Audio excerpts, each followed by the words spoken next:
ಅಸ್ಸಲಾಮು ಅಲೈಕುಂ ವರಹಮತುಲ್ಲಾಹಿ ವಬರಕಾತುಹು. ಪ್ರೀತಿಯ ವೀಕ್ಷಕರೇ, ಮಕ್ಕಾದ ಹರಂ ಮಸೀದಿಯ ಸಮೀಪದಲ್ಲಿರುವ ಒಂದು ಕಟ್ಟಡದಲ್ಲಿ ಜೋಡಿಸಲಾಗಿರುವ ಕಾವಲು ಕ್ಯಾಮೆರಾಗಳು ನಂಬಲಾಗದ ಒಂದು ದೃಶ್ಯವನ್ನು ಸೆರೆಹಿಡಿದಿವೆ. ಬಿಳಿ ಬಟ್ಟೆಯನ್ನು ಧರಿಸಿರುವ ಒಂದು ಭೂತದ ಆಕಾರವು ಕ್ಯಾಮೆರಾದಲ್ಲಿ ದಾಖಲಾಗಿದೆ.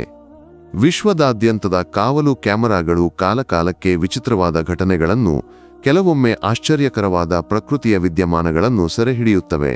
ಆದರೆ ಕೆಲವೊಮ್ಮೆ ಅವು ವಿವರಿಸಲಾಗದ ಅಸಾಮಾನ್ಯವಾದ ವಿಷಯಗಳನ್ನು ದಾಖಲಿಸುತ್ತವೆ. ಈ ವಿಡಿಯೋದಲ್ಲಿ ಒಂದು ಅಸಾಮಾನ್ಯ ಘಟನೆಯ ಹಿಂದಿನ ರಹಸ್ಯಮಯ ಮತ್ತು ಗೊಂದಲದ ಕಥೆಯನ್ನು ನಾವು ಅನ್ವೇಷಿಸುತ್ತೇವೆ. ಸೌದಿ ಸುದ್ದಿ ಮಾಧ್ಯಮಗಳು ಒಂದು ವಿಚಿತ್ರ ಕಥೆಯನ್ನು ವರದಿ ಮಾಡಿವೆ. ಇದು ಚಿತ್ರಗಳಿಂದ ಬೆಂಬಲಿತವಾದ ಒಂದು ಪ್ರಸಿದ್ಧ ರಹಸ್ಯ ಘಟನೆಯ ಬಗ್ಗೆ. ಮಕ್ಕಾ ಮುನ್ಸಿಪಾಲಿಟಿಯಲ್ಲಿರುವ ಒಂದು ಕಟ್ಟಡದ ಕಾವಲು ಕ್ಯಾಮೆರಾಗಳು ಬಿಳಿ ಉಡುಗೆ ಮತ್ತು ಶಾಲು ಧರಿಸಿರುವ ಒಂದು ಪಾರದರ್ಶಕ ಭೂತದ ಆಕಾರವು ತಕ್ಷಣವೇ ಕ್ಯಾಮೆರಾಗಳ ಮುಂದೆ ಕಾಣಿಸಿಕೊಂಡ ದೃಶ್ಯಗಳನ್ನು ಸೆರೆಹಿಡಿದಿವೆ. ಈ ಸುದ್ದಿಯು ತಕ್ಷಣವೇ ಮಾಧ್ಯಮ ವೇದಿಕೆಗಳ ಮೂಲಕ ಹರಡಿತು ಮತ್ತು ಚಿತ್ರಗಳು ವೆಬ್ಸೈಟ್ಗಳಲ್ಲಿ ಮತ್ತು ಸಾಮಾಜಿಕ ಮಾಧ್ಯಮಗಳಲ್ಲಿ ವೈರಲ್ ಆಗಿವೆ. ಕಟ್ಟಡದ ಒಳಗಿನ ಮುನ್ಸಿಪಾಲ್ ಸಿಬ್ಬಂದಿಗಳು ಈ ಅಜ್ಞಾತ ಪಾರದರ್ಶಕ ಆಕಾರದ ಚಿತ್ರಗಳನ್ನು ಮತ್ತು ವಿಡಿಯೋಗಳನ್ನು ನೋಡಿದಾಗ ಆಘಾತಕ್ಕೊಳಗಾದರು. ಸಾಂಪ್ರದಾಯಿಕ ಬಿಳಿ ಸೌದಿ ಉಡುಗೆ ಧರಿಸಿರುವ ಒಬ್ಬ ವ್ಯಕ್ತಿಯಂತೆ ಕಾಣುವ ಈ ಆಕಾರವು ರಾತ್ರಿಯಲ್ಲಿ ಕಟ್ಟಡದ ಒಂದು ಪ್ರವೇಶ ದ್ವಾರದ ಸಮೀಪದಲ್ಲಿ ತಕ್ಷಣವೇ ಕಾಣಿಸಿಕೊಂಡಿತು. ಒಂದು ಶಾಂತವಾದ ರಾತ್ರಿಯಲ್ಲಿ ಬೆಳಿಗ್ಗೆ ಮಧ್ಯರಾತ್ರಿ 3 ಗಂಟೆಯ ಸುಮಾರಿಗೆ ಈ ಆಕಾರವು ಕಟ್ಟಡದ ಒಂದು ಬಾಗಿಲಿನ ಬಳಿ ತಕ್ಷಣವೇ ಕಾಣಿಸಿಕೊಂಡಿತು. ಮಕ್ಕಾದ ಪವಿತ್ರ ರಾಜಧಾನಿ ಮುನ್ಸಿಪಾಲಿಟಿಯ ವಕ್ತಾರರು ಹೇಳಿದರು, ಕಾವಲು ಕ್ಯಾಮೆರಾಗಳು ಈ ಚಿತ್ರಗಳನ್ನು ಸೆರೆಹಿಡಿದಿವೆ. ಅದರಲ್ಲಿ ಈ ವಿಚಿತ್ರ ಆಕಾರವು ಸ್ಪಷ್ಟವಾಗಿ ಕಾಣಿಸುತ್ತದೆ. ಮಾನಿಟರ್ ಪರದೆಗಳಲ್ಲಿ ಇದು ಕಾಣಿಸಿಕೊಂಡಾಗ ಇದನ್ನು ನೋಡಿದವರೆಲ್ಲರೂ ಸಂಪೂರ್ಣ ಆಘಾತದಲ್ಲಿದ್ದರು. ಅವರು ದೃಢಪಡಿಸಿದರು, ಇಂತಹ ತಡವಾದ ಸಮಯದಲ್ಲಿ ಕಟ್ಟಡದಲ್ಲಿ ಸಾಮಾನ್ಯವಾಗಿ ಸಿಬ್ಬಂದಿಗಳಿರುವುದಿಲ್ಲ ಮತ್ತು ಪ್ರವೇಶ ದ್ವಾರಗಳಲ್ಲಿ ಮತ್ತು ಹೊರಗೆ ಹೋಗುವ ಸ್ಥಳಗಳಲ್ಲಿ ನಿಯೋಜಿತ ಭದ್ರತಾ ಅಧಿಕಾರಿಗಳು ಮಾತ್ರ ಇರುತ್ತಾರೆ. ಆದರೆ ಈ ರಹಸ್ಯಮಯ ಸತ್ವವು ತಕ್ಷಣವೇ ಒಂದು ಮಸೀದಿಯೊಳಗೆ ಕಾಣಿಸಿಕೊಂಡಿತು. ತದನಂತರ ನಡೆದದ್ದು ಸಂಪೂರ್ಣವಾಗಿ ಅನಿರೀಕ್ಷಿತವಾಗಿತ್ತು. ರೌಜಾ ಶರೀಫ್ನಲ್ಲಿ ಭಕ್ತರ ಮಧ್ಯೆ ಒಬ್ಬ ಅಜ್ಞಾತ ವ್ಯಕ್ತಿಯು ಹೇಗೆ ಕಾಣಿಸಿಕೊಂಡನೆಂದು ನೀವು ನಂಬಲಾರಿರಿ. ಪ್ರವಾದಿಯವರ ಮಸೀದಿಯ ಅಧಿಕಾರಿಗಳು ಸಾಮಾಜಿಕ ಮಾಧ್ಯಮದಲ್ಲಿ ವ್ಯಾಪಕವಾಗಿ ಹರಡಿದ ಒಂದು ವಿಡಿಯೋದಲ್ಲಿ ಬಿಳಿ ಉಡುಗೆ ಮತ್ತು ಕೆಂಪು ಅಂಚಿನ ತಲೆಗೆ ಸುತ್ತಿಕೊಂಡ ಒಬ್ಬ ವಿಚಿತ್ರ ವ್ಯಕ್ತಿಯು ರೌಜಾ ಶರೀಫ್ನಲ್ಲಿ ಕುಳಿತಿರುವುದನ್ನು ಮತ್ತು ಅವನ ಮುಖ ಮತ್ತು ದೇಹವು ಹೊಳೆಯುವುದನ್ನು ತೋರಿಸುವ ದೃಶ್ಯಗಳು ಕೇವಲ ವಿಡಿಯೋ ಸಂಪಾದನೆಯ ವಂಚನೆ ಮಾತ್ರ ಎಂದು ದೃಢಪಡಿಸಿದರು.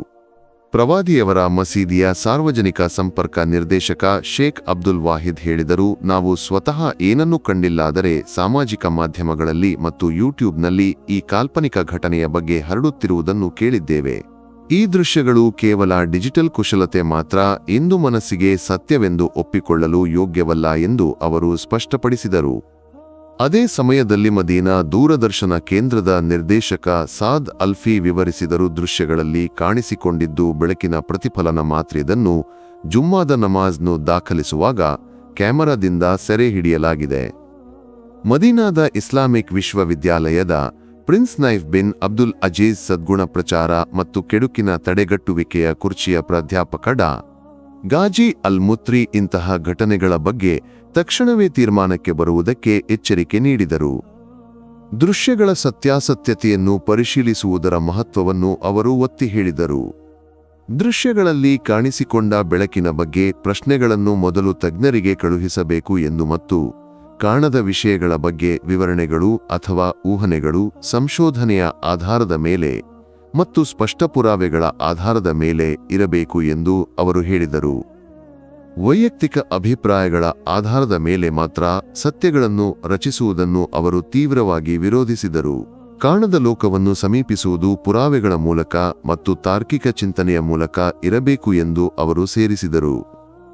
ಕುರಾನ್ನ ಶ್ಲೋಕಗಳು ಮತ್ತು ಪ್ರವಾದಿಯವರ ಸಂಪ್ರದಾಯಗಳು ಜನರಿಗೆ ನೆನಪಿಸಬೇಕು ಎಂದು ಅವರು ಹೇಳಿದರು. ಶೇಖ್ ಅಬ್ದುಲ್ ಮೊಹಸಿನ್ ಅಲ್ ಕಾಸಿಮ್ರ ಜುಮ್ಮಾದ ಖುತ್ಬಾದ ಆರಂಭದಲ್ಲಿ ನಿಖರವಾಗಿ 14 ನಿಮಿಷಗಳು ಮತ್ತು 3 ಸೆಕೆಂಡುಗಳ ಸಮಯದಲ್ಲಿ ನಡೆದ ಈ ಘಟನೆಯು ಕೆಲವರಿಗೆ ಭಯವನ್ನು ಉಂಟುಮಾಡಿತು. ಇತರರು ಇದು ಮಾನವರಿಂದ ಉಂಟಾದ ಒಂದು ಸತ್ವವಲ್ಲ ಎಂದು ನಂಬಿದರು.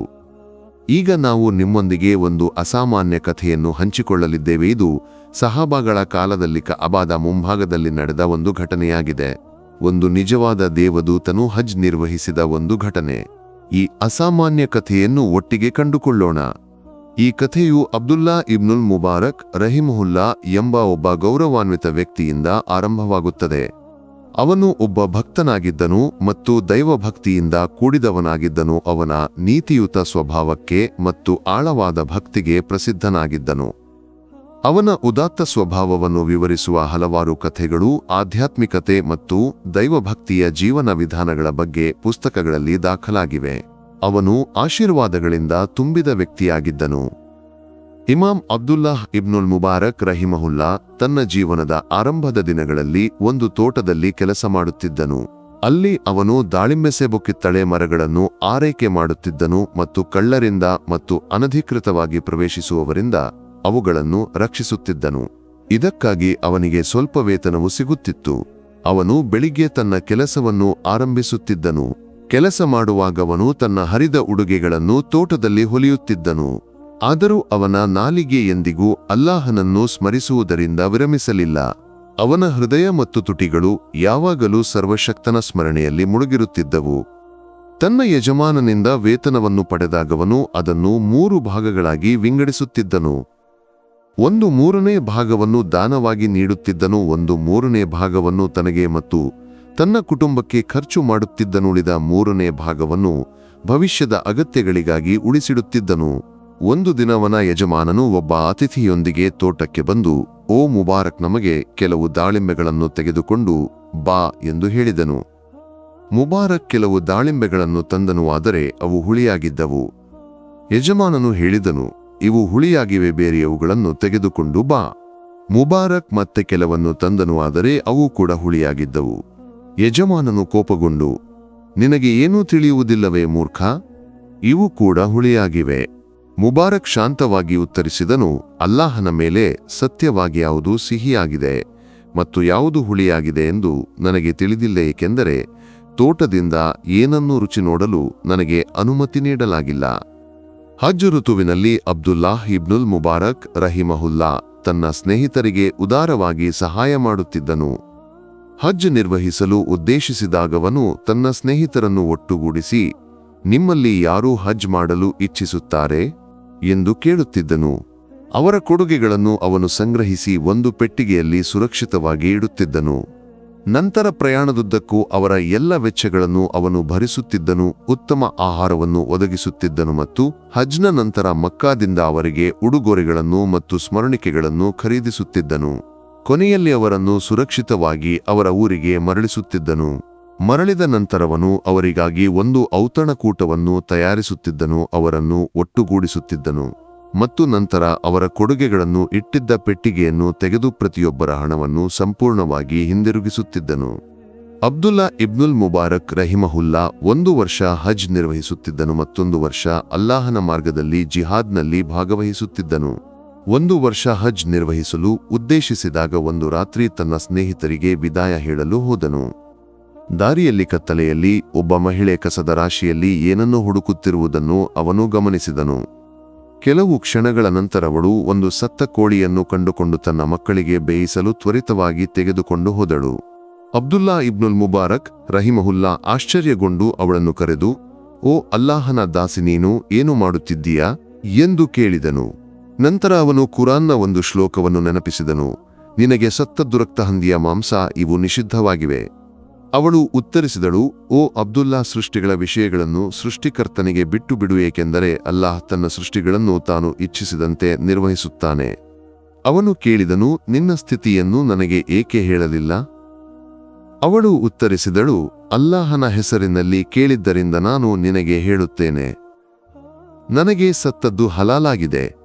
ನಾನು ಒಬ್ಬ ಬಡ ವಿಧವೆ, 4 ಹೆಣ್ಣು ಮಕ್ಕಳ ತಾಯಿ. ನಮಗೆ ಯಾರೂ ಆಸರೆಯಿಲ್ಲ.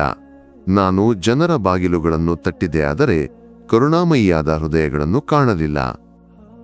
ಆದ್ದರಿಂದ ಹಸಿವಿನ ನೋವಿನಿಂದ ದೇಹವು ಸುಡುತ್ತಿರುವ ನನ್ನ ಮಕ್ಕಳಿಗೆ ಏನಾದರೂ ಆಹಾರವನ್ನು ಕಂಡುಕೊಳ್ಳಲು ನಾನು ಹೊರಟೆ. ಅಲ್ಲಾಹ್ ನನಗೆ ಈ ಸತ್ತ ಕೋಳಿಯನ್ನು ಒದಗಿಸಿದನು. ಇದರ ಬಗ್ಗೆ ನೀನು ನನ್ನೊಂದಿಗೆ ವಾದಿಸಲು ಹೊರಟಿದ್ದೀಯಾ?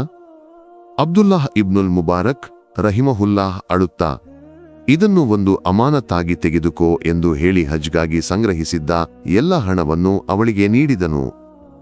ನಂತರ ಅವನು ಮನೆಗೆ ಮರಳಿದನು. ಆ ವರ್ಷ ಹಜ್ ನಿರ್ವಹಿಸಲಿಲ್ಲ. ಅದೇ ಸಮಯದಲ್ಲಿ ಅವನ ಊರಿನಿಂದ ಯಾತ್ರಿಕರು ಹಜ್ ಪೂರ್ಣಗೊಳಿಸಿ ಮರಳಿದರು. ಮರಳಿದಾಗವರು ಅವನ ಮನೆಗೆ ಬಂದು ಪ್ರಯಾಣದಲ್ಲಿ ಅವನ ಸಹಾಯಕ್ಕಾಗಿ ಧನ್ಯವಾದ ಹೇಳಲು ಬಂದರು, ಏಕೆಂದರೆ ಅವರು ಅವನು ತಮ್ಮೊಂದಿಗೆ ಹಜ್ಗೆ ಹೋಗಿದ್ದಾನೆ ಎಂದು ನಂಬಿದ್ದರು. ಅಬ್ದುಲ್ಲಾ ಇಬ್ನುಲ್ ಮುಬಾರಕ್ ರಹಿಮಹುಲ್ಲಾ ಆಘಾತಕ್ಕೊಳಗಾದನು, ಏಕೆಂದರೆ ಅವನು ಎಂದಿಗೂ ಊರನ್ನು ಬಿಟ್ಟಿರಲಿಲ್ಲ. ಅವನು ಸಂಪೂರ್ಣ ಸಮಯವನ್ನು ಮನೆಯಲ್ಲಿಯೇ ಇದ್ದನು. ಆದರೆ ಯಾತ್ರಿಕರು ಹೇಳಿದರು, ಓ ಇಬ್ನುಲ್ ಮುಬಾರಕಲ್ಲ, ನಿನಗೆ ಕರುಣೆ ತೋರಲಿ. ಹಜ್ ಸಮಯದಲ್ಲಿ ನಾವು ಒಂದು ಸಭೆಯಲ್ಲಿ ಕುಳಿತಾಗೆಲ್ಲ ನೀನು ಅಲ್ಲಾಹ್ ನಿನಗೆ ನೀಡಿದ ಜ್ಞಾನದಿಂದ ನಮಗೆ ಕಲಿಸಿದೆ. ಈ ವರ್ಷ ನಿನಗಿಂತ ಭಕ್ತಿಯಿಂದ ಆರಾಧನೆಯಲ್ಲಿ ಮುಳುಗಿದವರನ್ನು ನಾವು ಕಾಣಲಿಲ್ಲ.